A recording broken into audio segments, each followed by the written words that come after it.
దాని తర్వాత బైక్లు పట్టుకొని లే లదాఖ్ రోడ్ల మీద తిరిగిండు రాహుల్ గాంధీ. నేను కొత్తగా నేను చెప్పట్లే, రాహుల్ గాంధీ ఓపెన్గా వితౌట్ సెక్యూరిటీ మొత్తం తిరిగిండు.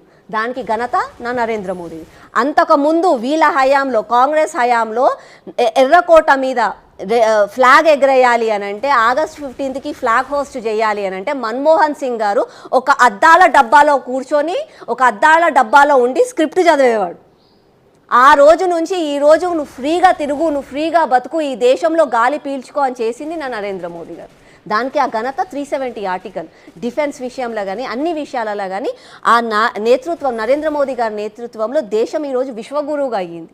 అది చూసుకోలేక, ఆ అక్కర్సు భరించలేక, నరేంద్ర మోదీ గారి ఘనతని చూడలేక, అతని పొగడలేక ఈర్ష్యతోటి మాట్లాడే మాటలే ఇవన్నీ. కానీ నిజంగా కూడా మనసున్న ప్రతి ఒక్కడు భారతీయుడని నిజంగా నమ్మేవాడు మాత్రం ఈరోజు